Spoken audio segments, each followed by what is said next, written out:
सभी क्लास के विद्यार्थियों को प्रणाम करते हुए आज हम संधि के बारे में देखना है। तो आइए, तो इससे पहले हम संधि में स्वर संधि यानी कि यहाँ पे संधि किसे कहते हैं, स्वर संधि यानी संधि के कितने भेद है, 3 भेद है। पहला भेद स्वर संधि, दूसरा भेद व्यंजन संधि, तीसरा भेद विसर्ग संधि। यानी हमें संधि के 3 भेद है। तो इसमें जो संधि का पहला जो भेद है स्वर संधि किसे कहते हैं और स्वर संधि के कितने भेद है, ये हमें इससे पहले देख चुके हैं। यानी स्वर संधि के कितने भेद है, 5 भेद है। और 5 भेद में पहला भेद है दीर्घ संधि, दूसरा है गुण संधि, तीसरा है वर्गी संधि, चौथा है यन संधि और 5वां है आयादी संधि। जैसे 5 हमें स्वर संधि के 5 भेदों के बारे में भी हम देख चुके हैं कि दीर्घ संधि किसे कहते हैं, गुण संधि किसे कहते हैं, वर्गी संधि किसे कहते हैं, यन संधि किसे कहते हैं और आयादी संधि किसे कहते हैं, हम देख चुके हैं। अब दूसरा जो संधि का भेद है वो है व्यंजन संधि। तो अब व्यंजन संधि किसे कहते हैं हमें देखना है। तो देखिए व्यंजन संधि किसे कहते हैं, अब स्वर संधि किसे कहते हैं हम देख चुके हैं और इसके भेदों के बारे में भी, प्रकार के बारे में देख चुके हैं। तो आप व्यंजन संधि किसे कहते हैं, तो देखिए व्यंजन संधि किसे कहते हैं। तो व्यंजन के बाद व्यंजन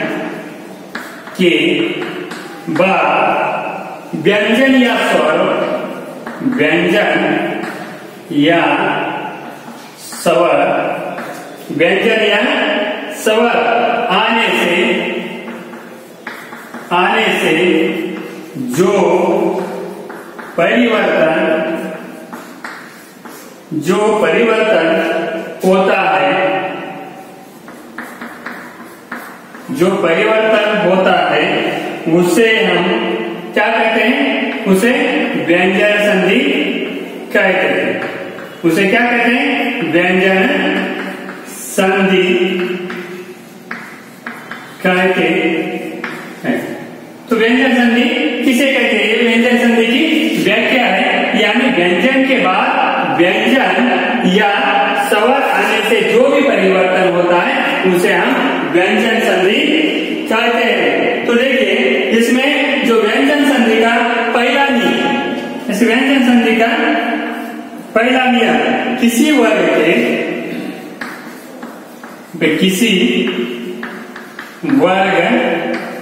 के प्रथम व्यंजन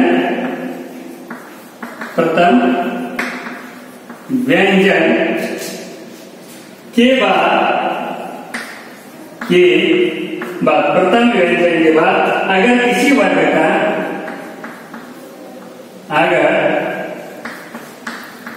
किसी वर्ग का किसी वर्ग का पांचवा व्यंजन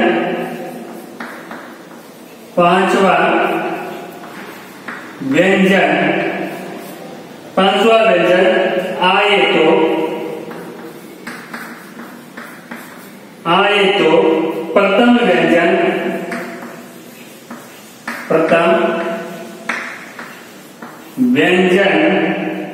अपने ही वर्ग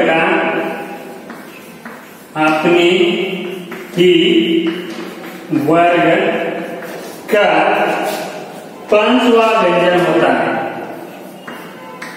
5वां व्यंजन होता है। अब देखिए तो यहाँ पे व्यंजन संधि किसे कहते हैं आप देख चुके हैं। व्यंजन के बाद व्यंजन या स्वर आने से जो भी परिवर्तन होता है उसे व्यंजन संधि कहते हैं। तो इस व्यंजन संधि तो पहचानने का जो पहला जो नियम है, पहले नियम में देखिए किसी वर्ग के प्रथम व्यंजन के बाद अगर किसी वर्ग का 5वां व्यंजन आए तो प्रथम व्यंजन अपने ही वर्ग का 5वां व्यंजन होता है। ऐसे विकारों को हम क्या कहते हैं, व्यंजन संधि कहते हैं। जैसे आप देखिए वाङ्मय, यहाँ पे आप उदाहरण के लिए यहाँ पे क्या है, वाङ्मय।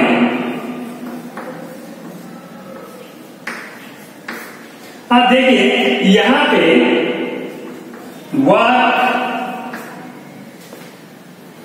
प्लस मैं। अब देखिए इसी कर टू वाग्मय।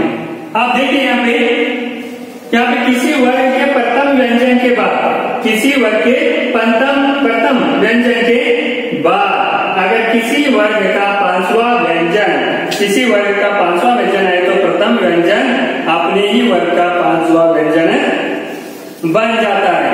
अब देखिए यहाँ पे किसी वर्ग के प्रथम व्यंजन के बाद अगर किसी वर्ग का यहाँ पे प्रथम व्यंजन वाग्मय यहाँ पे आप दिखाई देता है, यानी कि वाग्मय। यहाँ पे देखिए जैसे कि वाक्य प्लस मय, यहाँ पे क्या क है और क के बाद यहाँ पे देखिए किसी वर्ग के प्रथम व्यंजन, यहाँ पे प्रथम किसी वर्ग का क्या है कि प्रथम व्यंजन है क का ये जो प्रथम व्यंजन है और व्यंजन के बाद अगर किसी वर्ग का पांचवा व्यंजन आए तो अब क है, अब ये दूसरे स्थान पर क है, यहाँ पे दूसरे स्थान पर न है, यानी किसी उसी वर्ग के पांचवा व्यंजन आए तो प्रथम व्यंजन अपने ही वर्ग का, प्रथम व्यंजन अपने ही वर्ग का क्या होता है पांचवा व्यंजन। यहाँ पे क की जगह क्या बन सकता है न बन सकता है। ऐसे विकार को हम क्या कहते हैं व्यंजन संधि कहते हैं। जैसे और देखिए जैसे कि यहाँ पे जगह प्लस ना,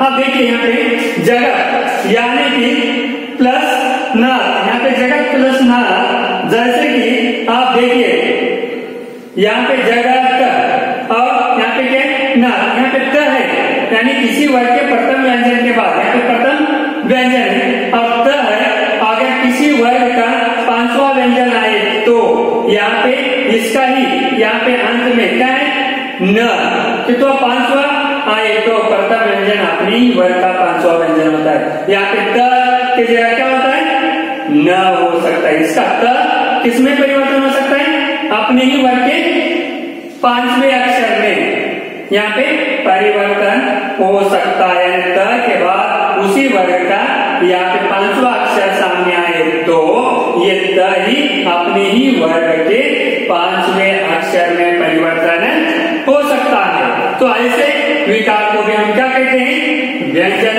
संधि कहते हैं। जैसे देखिए ज ग त, ये त क्या होता है अपने वर्ग का पांचवा, यानी पांचवा थ थ द ध न, पांचवा। ऐसा जैसा आप लिखा है कि दोनों के स्थान पे आता है जगह न, क किसमें परिवर्तन होता है न में परिवर्तन हो सकता है और ये न ऐसा रहता है इसे जगह ना, उसके वर्ग का ही जब क्या है पांचवा अक्षर रहता है तो ये उनके ही श्रेणी के पांचवें इसमें परिवर्तन कर लेने के बाद क्या होता है जगन्नाथ ये संधि बनती है। तो ऐसे संधि को हम क्या कहते हैं व्यंजन संधि कहते हैं। ये यानी कि व्यंजन संधि का जो पहला नियम। और दूसरे नियम आप देखेंगे, दूसरे नियम में ये पहला हो गया, आप इसी व्यंजन संधि का जो दूसरा नियम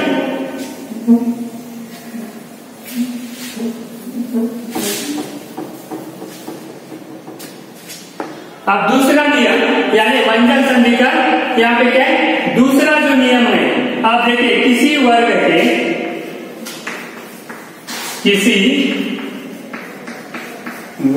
के प्रथम व्यंजन के बाद, प्रथम व्यंजन के बाद अगर किसी वर्ग का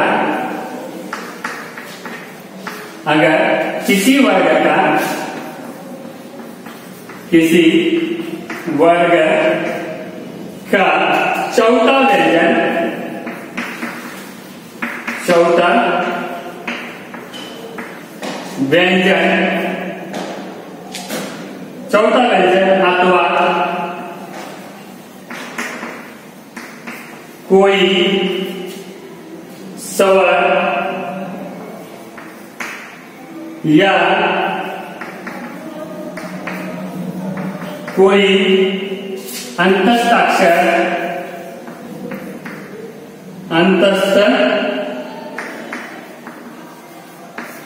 अक्षर अंतस्थ अक्षर य र ल व, कौन सा य र ल व आए तो प्रथम व्यंजन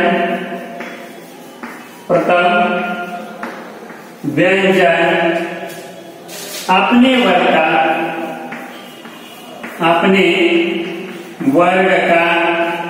यहाँ पे क्या तीसरा व्यंजन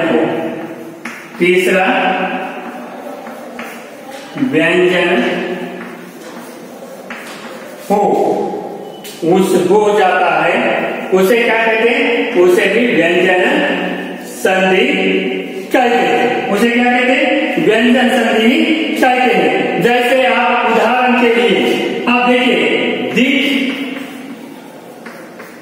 प्लस दर्शन, दिख प्लस दर्शन इक्वल टू, यहाँ पे क्या होता है, देखिए यहाँ पे किसी भी वर्ग के प्रथम व्यंजन के बाद अगर किसी वर्ग का चौथा व्यंजन आए, यहाँ पे क है, क ग ग, जैसा यहाँ पे देखिए चौथा व्यंजन अथवा कोई स्वर, यहाँ पे कोई भी स्वर या कोई अंतस्थ अक्षर या ए र ल व आए तो प्रथम व्यंजन अपनी वर्ग का तीसरा व्यंजन बन सकता है। जैसे यहाँ पे दिख, देखिए दिख का दर्शन, जैसे क, ये किसका क्या होता है, क ख ग, यहाँ पे क यही तीसरा अपने ही वर्ग का तीसरा अक्षर बन सकता है। जैसे यहाँ पे क्या अपने वर्ग का तीसरा अक्षर क, यहाँ पे देखिए डी के बाद का किसमें परिवर्तन करता है, ग में परिवर्तन करता है। यहाँ पे क्या होता है, उसी श्रेणी का तीसरा व्यंजन जब बनता है तो तीसरा व्यंजन बनकर क्या होता है, दिग्दर्शन, ये संधि बन सकती है।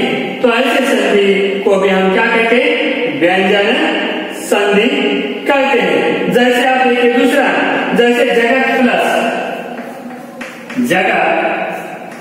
प्लस ईश। अब यहाँ पे देखिए, यानी कि किसी वर्ग के प्रथम व्यंजन के बाद अगर किसी वर्ग का चौथा यहाँ पे त है और किसी वर्ग का अंतस्थ या कोई भी यहाँ पे स्वर अक्षर आए तो ये क्या किसमें बदल सकता है, यही, यानी कि यहाँ पे त किसमें, उसी श्रेणी के तीसरे अक्षर में। जैसे ज, देखिए यहाँ पे ज ग, यहाँ पे त किसका, त थ द, तीसरा अक्षर उसी श्रेणी का तीसरा त थ द में बदल सकता है द। तो इस तरह जगदीश ये विकार जिस संधि में दिखाई देता है, तो ऐसे जो संधि को हम क्या कहते हैं, व्यंजन संधि कहते हैं। वैसा ही इसका और एक तीसरा जो नियम है, तो तीसरा नियम में देखिए तो क्या उसी श्रेणी का यहाँ पे कौन सा अक्षर, तीसरा अक्षर क्या है, तीसरे अक्षर में बदलता है, उसे भी हम क्या कहते हैं, व्यंजन संधि। आप तीसरे नियम में देखिए पहले शब्द के अंत में, पहले शब्द के अंत में, देखिए पहले शब्द के अंत में किसी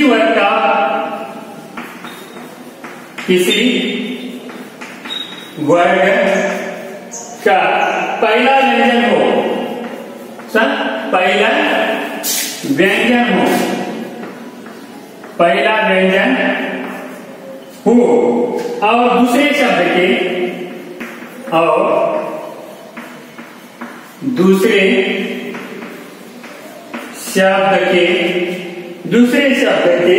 आदि में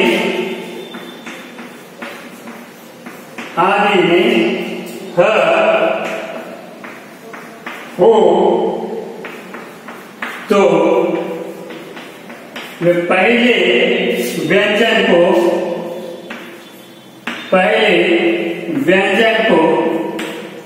व्यंजन को अपने वर्ग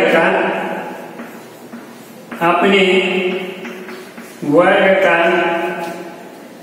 तीसरा व्यंजन होना पड़ता है, तीसरा व्यंजन होना पड़ता है, तीसरा व्यंजन होना पड़ता है और ह भी उसी वर्ग का, और ह भी उसी वर्ग का चौथा व्यंजन, चौथा व्यंजन हो जाता है, हो जाता है।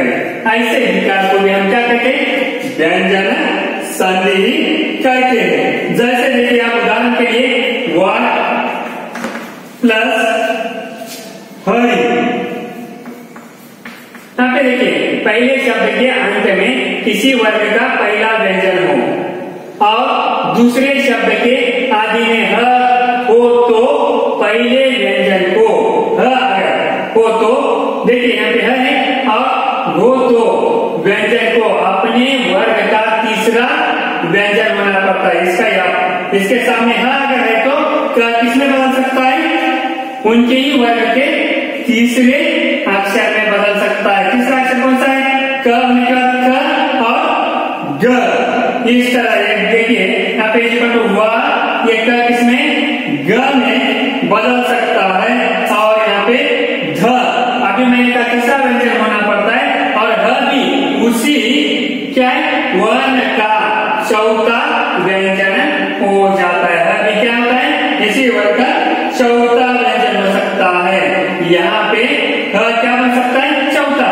अब का तीसरा बन गया तो ह होने पर उसी वर्ग का चौथा, यहाँ पे क ग हो गया और चौथा कौन सा होता है, घ, घ अक्षर। ये तीसरा अक्षर उसी संधि का ये ह आने पर ये कितना ह कितने बचता है, चौथा बन सकता है। तो ग यानी वाघरी। इस तरह वाघरी व्यंजन जिसमें ये विकार जिस संधि में ये विकार दिखाई देता है, ऐसे विकार को भी क्या कहते हैं, व्यंजन संधि कहते हैं। और चौथा नियम देखिए, चौथे नियम में त या द से पहले, यहाँ पे क्या है, त या द से परे ल हो तो क्या हो, तो ल हो तो त या द का, त या द का ल हो जाता है। क्या हो सकता है, त या द का ल हो जाता है। तो ऐसे विकार को भी हम क्या कहते हैं, व्यंजन संधि कहते हैं। जैसे देखिए आप उत क्या है, उत प्लस लास,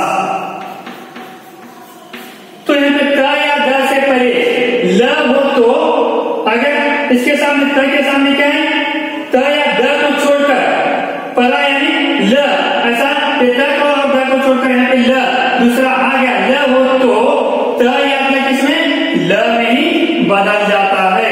उसी तरह यहाँ पे देखिए ऊ, ये त किसमें बदल जाता है, त रहने पर अगर त के बाद ल आ गया तो त किसमें, ल में बदल सकता है। त की जगह क्या है, ये ल में बदल गया और ये ला है, यहाँ पे क्या होता है, उल्लास। तो ऐसे विकार को भी हम क्या कह सकते हैं, व्यंजन संधि कह सकते हैं। ये इसका कौन सा नियम, यानी कि चौथा नियम। अब इसके बाद है पांचवा नियम। अब देखिए पांचवें नियम में,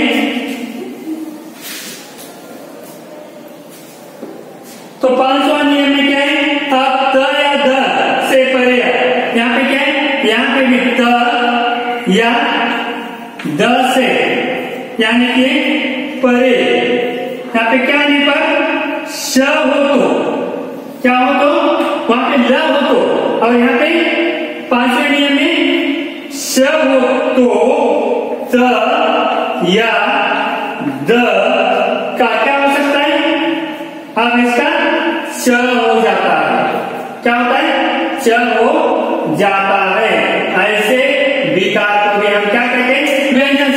वहां पे ल होने पर क्या हो सकता था, उसका ही त इसमें ल में बदल सकता था। अब यहाँ पे श रहने पर त किसमें बदल सकता है, त और द श में बदल सकता है। तो ऐसे विकार को हम क्या कहते हैं, यानी कि व्यंजन संधि कहते हैं।